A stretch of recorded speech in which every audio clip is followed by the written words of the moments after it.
جنزاد قسط نمبر 4۔ وہ بدستور مشیرہ کو دیکھتا رہا، پھر اس نے کہا، آپ کو تکلیف ہو رہی ہے، میں چلا جاؤں؟ عشیرہ کے منہ سے اب بھی کوئی آواز نہیں نکل سکی۔ اس نے پھر کہا، اصل میں کوارٹر کی چھت تپ رہی تھی، اس لیے میں درخت کے نیچے آ گیا۔ میں جا رہا ہوں، آپ اطمینان سے بیٹھیں۔ اس نے واپسی کے لیے قدم بڑھائے تو عشیرہ بے اختیار بول اٹھی، ارے نہیں، سنو، میری بات سنو، بیٹھ جاؤ۔ کیا حرج ہے؟ نہ جانے یہ الفاظ اس نے کس طرح ادا کیے تھے، اسے خود اس پر حیرت ہو رہی تھی کہ وہ اس طرح بے اختیار کیوں ہو گئی۔ شکریہ مالکن۔ وہ رکا اور پھر واپس پلٹ کر اس جگہ بیٹھ گیا۔ عشیرہ حیرت زدہ نگاہوں سے ادھر ادھر دیکھ رہی تھی۔ اسے کچھ بھی سمجھ نہیں آ رہا تھا، پھر اچانک ہی اسے اپنی بیوقوفی پر غصہ آنے لگا۔ یہ کیا احمقانہ حرکت کر رہی ہوں میں؟ گھر کا ملازم ہے، یہ بات میں اچھی طرح جانتی ہوں، پتہ نہیں میرے اندر یہ کیفیت کیوں پیدا ہو گئی۔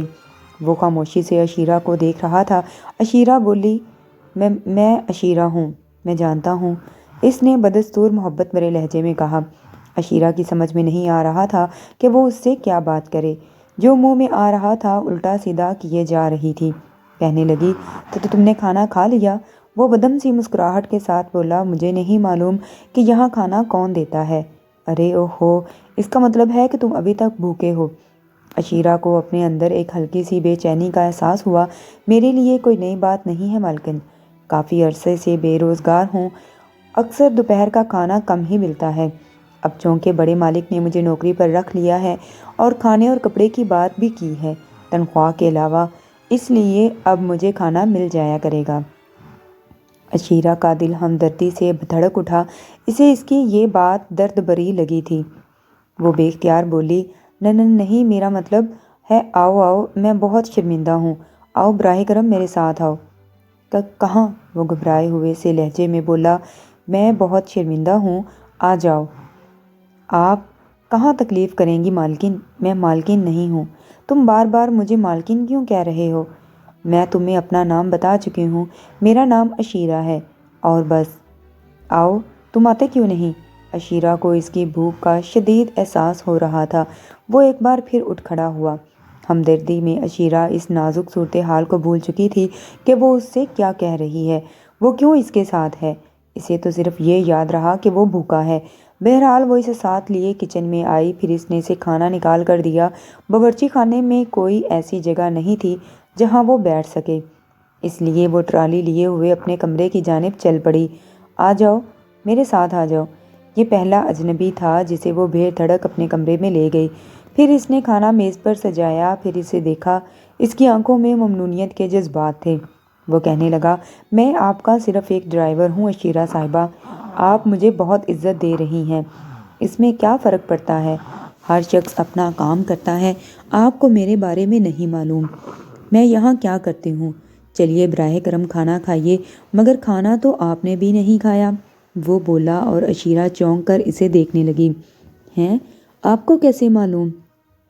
بہت سی باتیں ایسی ہوتی ہیں جو دل سے شروع ہو کر دل پر ختم ہو جاتی ہیں، میرا مطلب ہے۔ وہ ایک دم بوکھلا سا گیا۔ عشیرہ نے اس کی اس کیفیت پر تو غور نہیں کیا تھا، اتنی زیادہ ذہین نہیں تھی، لیکن جواب دینا ضروری سمجھا۔ اصل میں نے ناشتہ دیر سے کیا تھا۔ چھوٹا منہ بڑی بات مالکن، مالک اور ملازم کا فرق سمجھتا ہوں، لیکن دل میں ایک عجیب سی خواہش ہے، اگر آپ پوری کر دیں تو زندگی بھر دعائیں دیتا رہوں گا۔ خواہش؟ جی، میں سمجھی نہیں۔ آپ بھی کھانا کھا لیں، وہ اس قدر للاجت سے بولا کہ عشیرہ موم کی طرح پھیل گئی۔ بات کچھ اس انداز میں کی گئی تھی کہ وہ اسے منع نہ کر سکی اور اس کے سامنے بیٹھ گئی۔ نہ جانے وہ کون سا جذبہ تھا جس نے یک لخت اجنبیت دور کر دی تھی، ورنہ وہ ایک شرمیلی لڑکی تھی۔ اس نے اس کے ساتھ کھانا کھایا اور اسے ذرا بھی جھجک کا احساس نہیں ہوا۔ تمہارا نام شانم ہے نا؟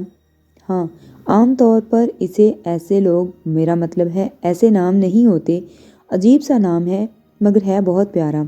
اور کون کون ہے تمہارے گھر؟ تمہارا پورا خاندان، ماں ہے، بابا ہے۔ ویسے میں ان کا اکلوتا بیٹا ہوں۔ تم لوگ بہت غریب ہو نا؟ ہاں، خیر غریب ہونا کوئی بری بات نہیں ہے، محنت مزدوری کر کے زندگی گزارنا تو بہت اچھی بات ہے۔ مگر ایک بات بتاؤ، جب تایا ابو نے تم سے پوچھا کہ تمہارے ساتھ کون کون رہتا ہے، کیا تم اکیلے ہو؟ تو تم نے یہی کہا تھا کہ تم اکیلے ہو۔ جی یہی کہا تھا میں نے۔ انہوں نے تو یہ پوچھا تھا کہ اور کون ہے تمہارے ساتھ۔ اس کا مطلب یہ تھا کہ وہاں جو کوارٹر مجھے دیا گیا ہے اس میں کون کون میرے ساتھ رہے گا؟ تو میرے ماں باپ تو اپنے گھر پر ہیں، وہ تو میرے ساتھ یہاں نہیں رہیں گے، اس لیے میں نے یہی کہا تھا کہ میں اکیلا ہوں۔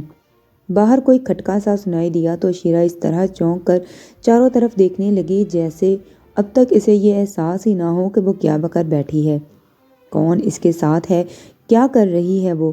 ایک اجنبی نوجوان کے ساتھ اس نے کھانا کھایا، اور وہ نوجوان بھی جو لاکھوں میں ایک ہے۔ یہی نہیں، نظم اور نظر اسے دیکھیں گی تو ان کا کیا حال ہوگا۔ اکثر وہ خوبصورت نوجوانوں کے بارے میں باتیں کیا کرتی تھی اور اچانک ہی اس کو اپنی موجودہ پوزیشن کا احساس ہوا اور اس کے ہاتھ پاؤں پھول گئے۔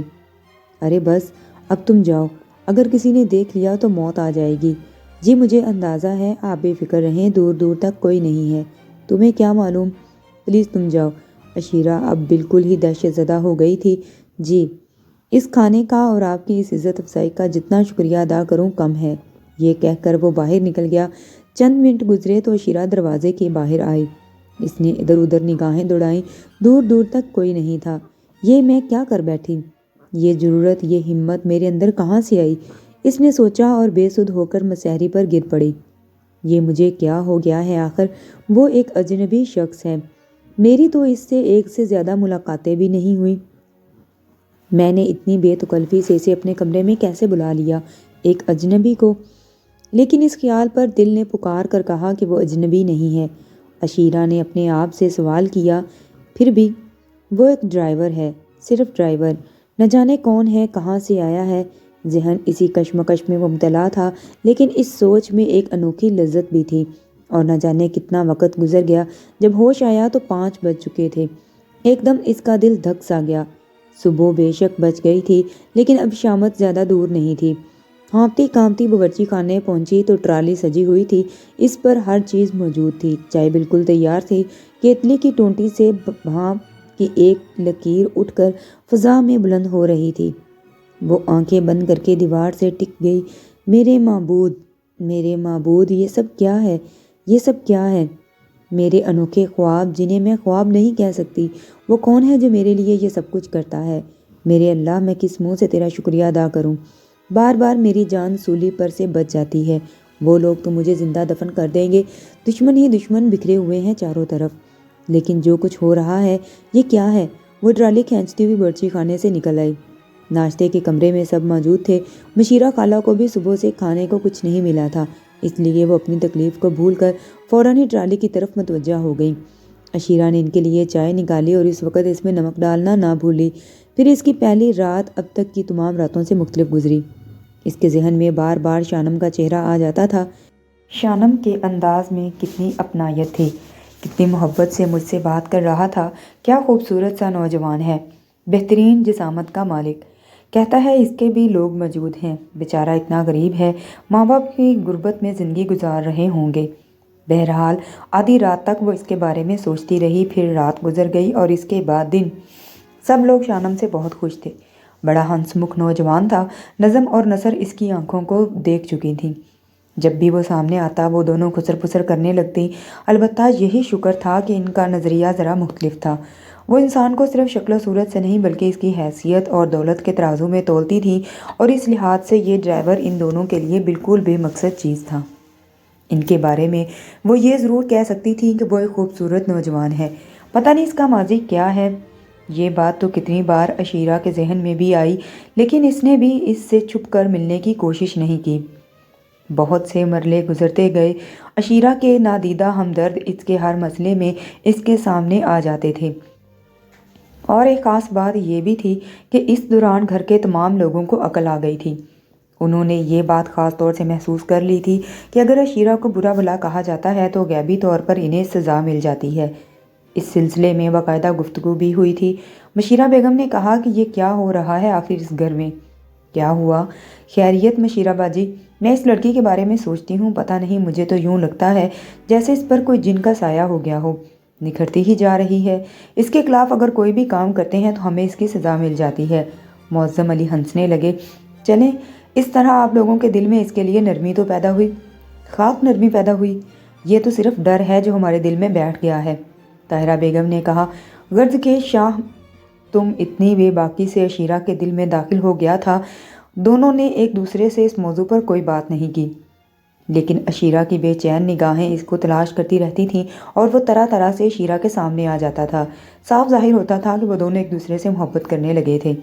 پھر ایک دن اس نے اس کا اظہار بھی کر دیا، عشیرہ ساری صورتحال میرے علم میں آ چکی ہے۔ میں بے شک ایک غریب آدمی ہوں، لیکن اگر آپ زندگی میں شامل ہو جائیں تو شاید میں دنیا کا امیر ترین آدمی بن جاؤں۔ میں آپ سے محبت کرنے لگا ہوں عشیرہ، میں آپ کو زندگی میں زیادہ چاہنے لگا ہوں۔ عشیرہ اسے دیکھتی رہ گئی۔ اس کے پاس اس بات کا جواب الفاظ کی شکل میں موجود نہیں تھا، لیکن اس کے انداز نے شانم کو سمجھا دیا کہ اب اس دنیا میں شانم کے سوا اس کا اور کوئی نہیں۔ اس کی تنہائیاں شانم کے خیال سے منور تھیں، لیکن تنہائیوں میں وہ جب بھی سوچتی بدحواس ہو جاتی۔ وہ سوچتی کہ آخر وہ شانم کی زندگی میں کیسے داخل ہو سکتی ہے۔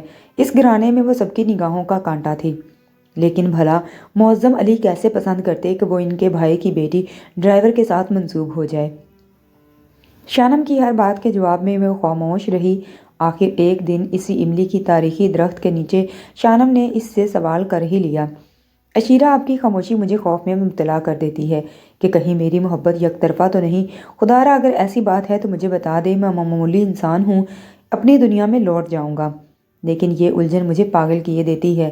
اس دن عشیرہ نے نہ جانے اپنے اندر کہاں سے اتنی ہمت پیدا کر لی۔ وہ نرم لیکن شفاف لہجے میں بولی، تو بہتر ہے کہ اپنی دنیا میں لوٹ جاؤ شانم۔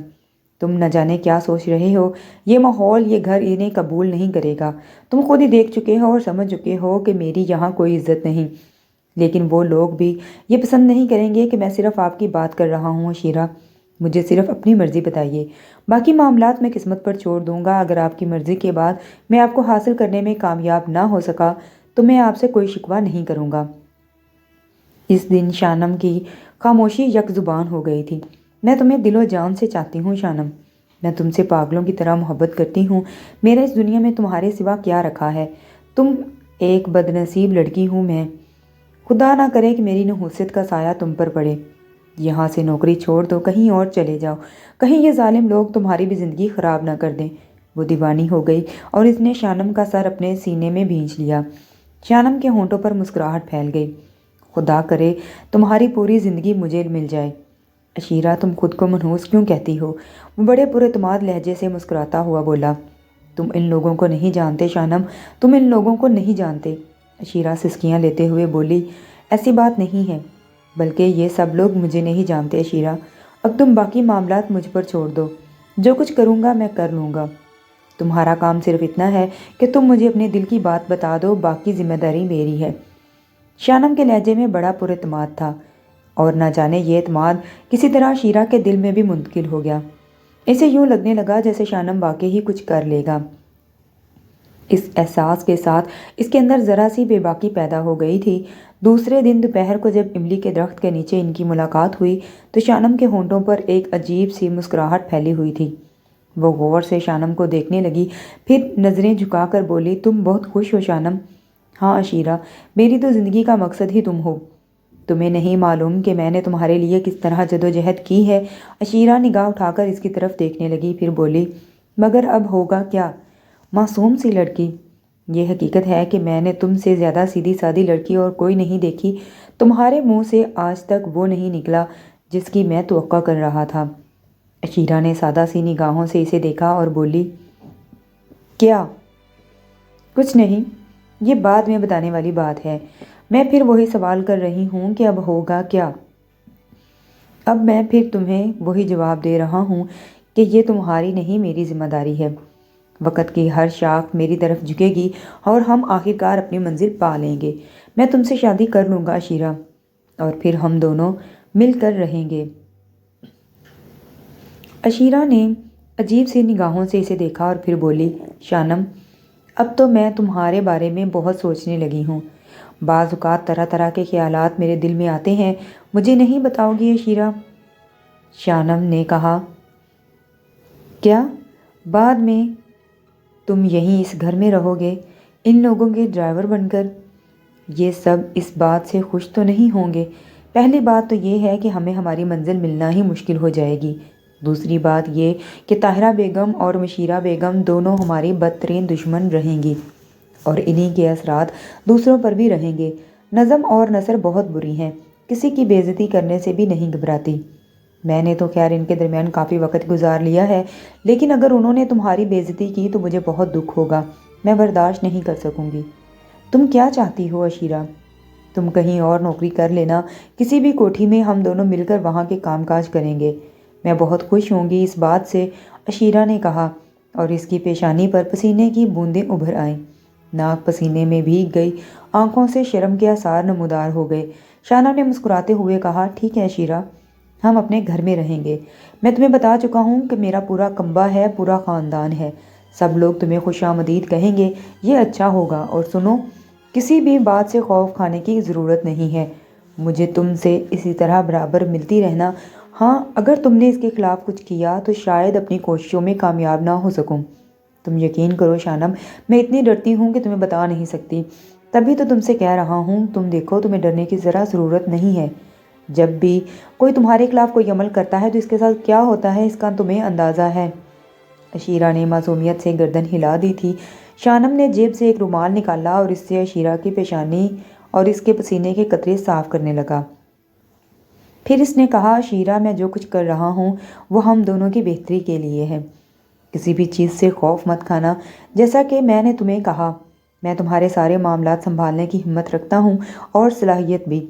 عشیرہ کا سر آہستہ سے جھکا تو شانم نے آگے بڑھ کر اس کا سر اپنی چوڑی چھاتی میں چھپا لیا۔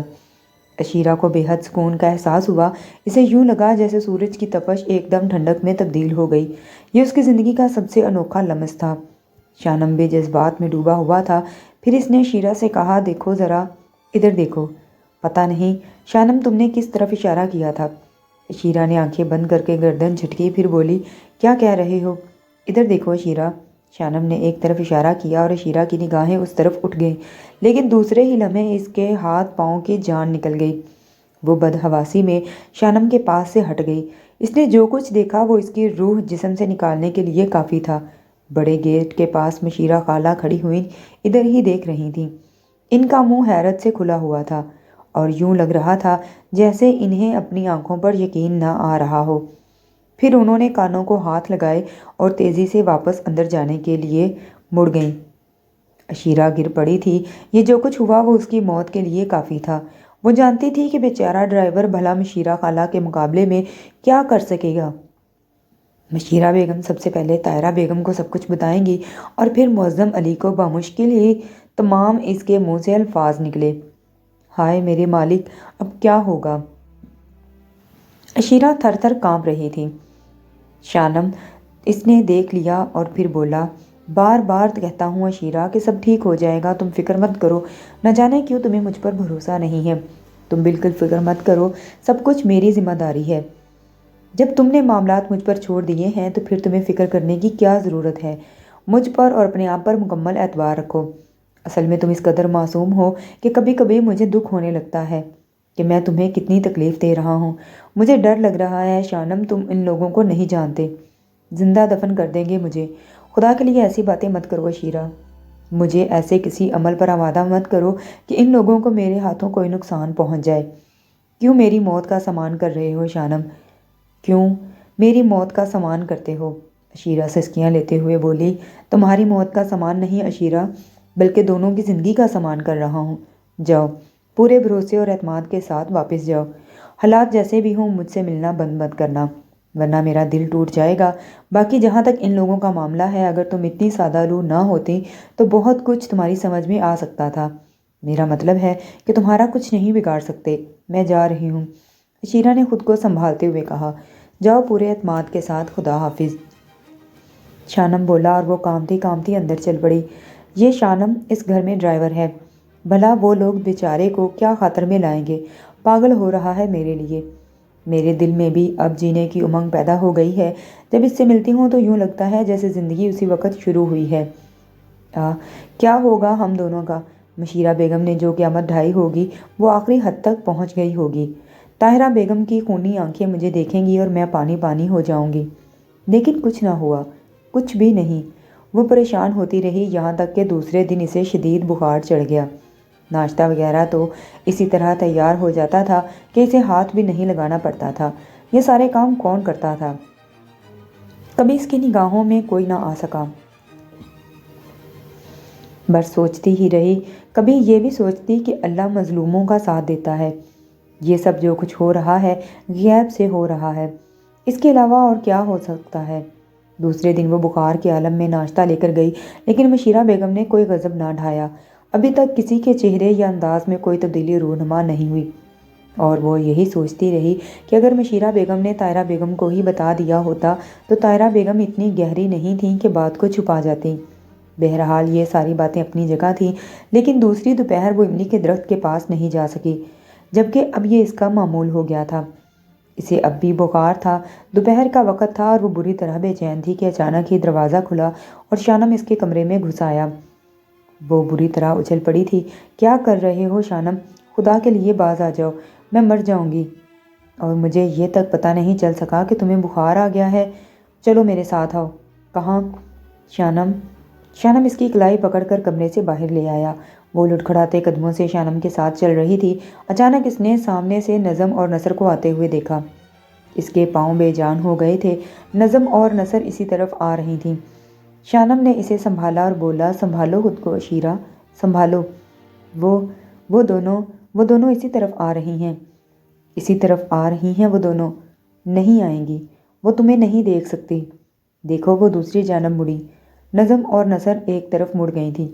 ایسا لگ رہا تھا جیسے ان کے اس طرف جانے میں ان کی قوت ارادی کو دخل نہ لگ رہا ہو، جیسے وہ ادھر ہی آ رہی ہوں لیکن ان کا رخ بدل گیا ہو۔ وہ حیران رہ گئی، یہ کیا ہوا؟ یہ تو ادھر ہی آ رہی تھی۔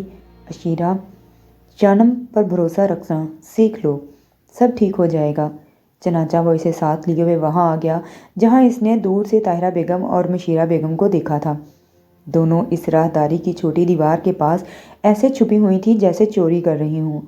وقفے وقفے سے وہ گردن اٹھا کر اس طرح جھانک لیتی جہاں املی کا درخت تھا، مگر وہ جگہ اب تک سنسان پڑی ہوئی تھی۔ مشیرہ اور طاہرہ بیگم کو دیکھ کر ایک بار پھر عشیرہ نڈھال ہو گئی۔ تو شانم نے کہا، وہ لوگ ہمیں تلاش کر رہے ہیں، کیا سمجھیں؟ اگر جانا چاہتی ہو تو میں تمہیں اپنے کمرے میں لے چلوں۔ تمہیں خدا کا واسطہ شانم، تمہیں خدا کا واسطہ، میرا دل نکل جائے گا۔ میری تو سمجھ میں نہیں آ رہا مشیرہ خالہ نے اب تک طاہرہ بیگم کو کیوں نہیں بتایا؟ اگر بتایا ہے تو انہوں نے ابھی تک اس کا نوٹس بھی نہیں لیا۔ تم بلا وجہ ڈر رہی ہو۔ میری سمجھ میں نہیں آتا کہ میں تمہیں کس طرح سمجھاؤں، وہ تمہارا کچھ نہیں بگاڑ سکتی۔ تم نے دیکھ ہی لیا ہے کہ جب بھی وہ تمہارے خلاف کچھ کرتی ہیں ان کے ساتھ کوئی نہ کوئی حادثہ ہو جاتا ہے۔ میں تو اس بات کا اللہ کو کرشمہ سمجھتی ہوں، اللہ کو میری بے بسی پر رحم آ گیا ہے۔ پتہ نہیں یہ سب کیسے ہو جاتا ہے، میں تمہیں کیا بتاؤں شانم، میرے ساتھ بڑے عجیب و غریب واقعات پیش آ رہے ہیں۔ کبھی کبھی تو میری سمجھ میں نہیں آتا، اس میں کوئی شک نہیں تم پر اللہ کا کرم ہے۔ شانم نے مسکراتے ہوئے کہا، حقیقت یہ بھی ہے، پتہ نہیں کسی طرح مشیرہ بیگم نے جو کچھ دیکھا تھا اسے اپنے دل میں رکھا تھا، حالانکہ یہ ان کی فطرت نہیں تھی، لیکن انہوں نے صبر کیا تھا، برداشت کیا تھا۔ البتہ دوسرے دن وہ وقت پر طاہرہ بیگم کے پاس پہنچی تھیں۔ طاہرہ بیگم، کہیں بات پرائی ہوتی ہے، عزت 2 منٹ میں جاتی ہے۔ وہ جو کہتے ہیں نا کہ پہلے بات کو تولو پھر بولو، کبھی کبھی چھوٹا منہ بڑی بات ہو جاتی ہے۔ توبہ توبہ باجی، آج تو یوں لگتا ہے جیسے آپ نے محاوروں کی کتاب کھول لی ہے۔ ارے طاہرہ، میرا دل ہی جانتا ہے کہ رات بھر میرا سینہ کھولتا رہا ہے، پتہ نہیں کتنی مشکل سے یہ آگ برداشت کی ہے، لیکن بی بی، کچھ کہتے ہوئے ڈر ہی لگ رہا ہے کہ کہیں ایسا نہ ہو آنکھوں والی ہو کر اندھی کہلاؤں۔ تم ذرا تیار ہو جاؤ، تھوڑا سا وقت گزر جانے دو، دھوپ چڑھ جانے دو، پھر میں تمہیں ایک تماشا دکھاؤں گی۔ کیسا تماشا مشیرہ باجی؟ کچھ عطا پتہ تو دیں۔ طاہرہ بیگم نے کہا، بی بی، پہلے آنکھوں سے دیکھ لو، اس کے بعد عمل کرو۔ مشیرہ بیگم اسی طرح پہیلیاں بجھاتی رہیں۔